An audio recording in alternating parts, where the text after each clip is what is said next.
Hi everyone, welcome to Story Time with Miss Denise. I brought my friend Sam today. Hi everybody.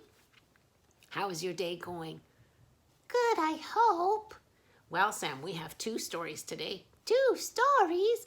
Yes, and because some of our friends out there have snow in their yards or had snow in the last couple of days, both of our stories are about snow. Oh, I love snow. Do you love snow? Let's find out. The first story is called The Christmas Hat by A.J. Wood, illustrated by Maggie Kneen. Let's find out.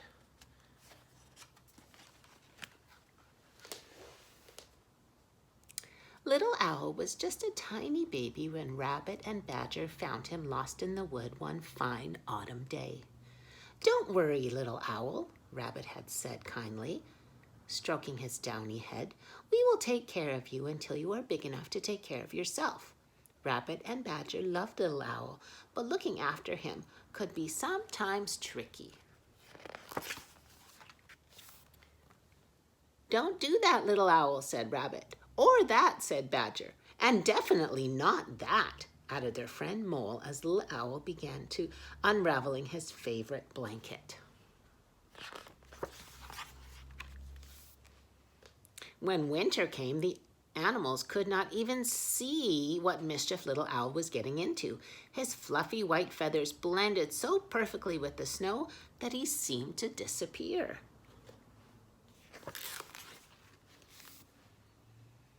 "Only a few days until Christmas," said Rabbit happily one sunny morning.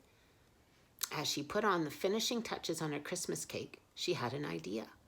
I will make Little Owl a hat for Christmas," she said to Badger. "A bright red hat to wear when he goes outside. That way we will always be able to see where he is and what he's up to."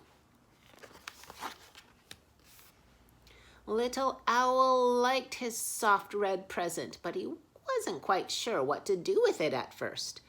"Wear it when you go out in the snow," instructed Rabbit. "Then we will always be able to find you." Later that day, the animals went for a walk in the snowy wood, and as usual, Little Owl was lagging behind, hopping in and out of snowdrifts. "Well, at least we can see where he is now," Rabbit said to Badger. But just then, something terrible happened. From behind the trees sprang a big red fox, looking for something tasty to eat for his Christmas dinner. The other animals ran for cover, but Little Owl just stopped hopping and stayed very still. He thought the snow would hide him, but as it usually did, but he had forgotten all about the new red hat on his head. Uh-oh. The fox licked his lips. "Hello, Little Owl," he said. "In that nice red hat, you look good enough to eat." "Run, Little Owl!" cried the animals from their hiding place. "Run as fast as you can!" So Little Owl ran, bouncing and tumbling through the snow. The fox was hot on his tail until... woof! Down a snowbank fell Little Owl, and off came his bright red hat. He sat down hard in the snow and stayed very, very still.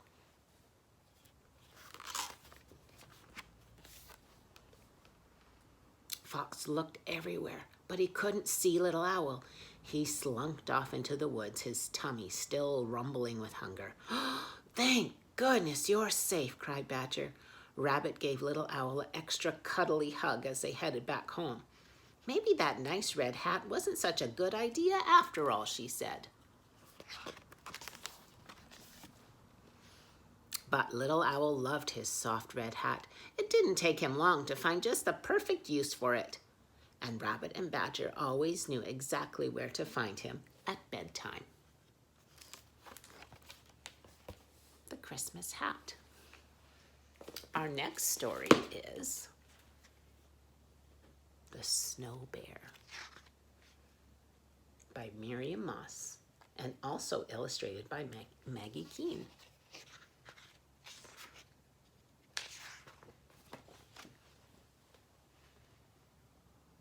In the silent forest in a clearing where the soft snowflakes fall, but listen, there's padding and pouncing and a snowdrift shivers.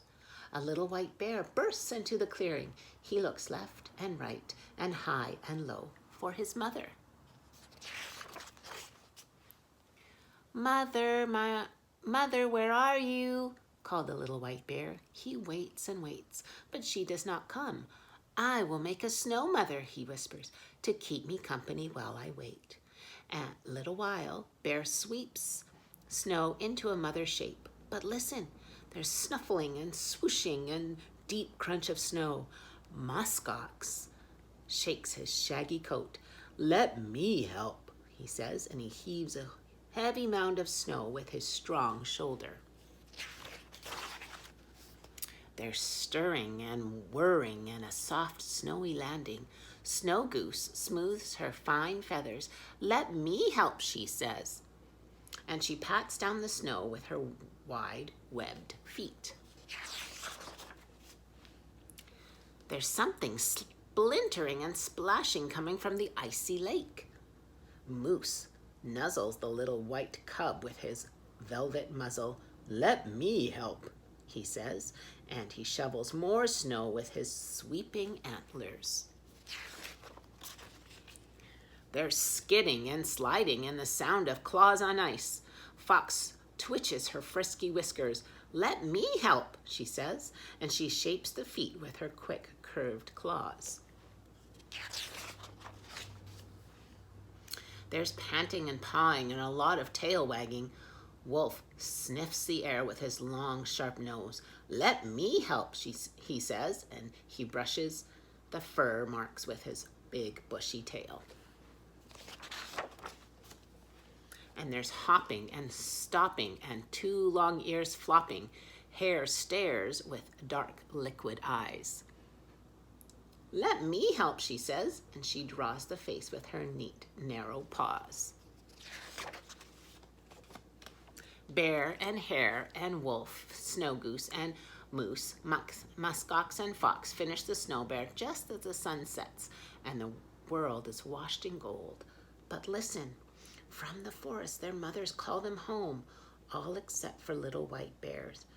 Goodbye, he says sadly as they disappear into the dusk. Thank you for your help. Darkness settles over the clearing, and the little white cub snuggles up against the snow bear, wishing it was already morning. As he sleeps, warm winds blow from the south and soften the snow. Slowly, slowly, the snow bear melts into the green of the forest. But listen, as dawn breaks, who comes sniffing and searching through the trees?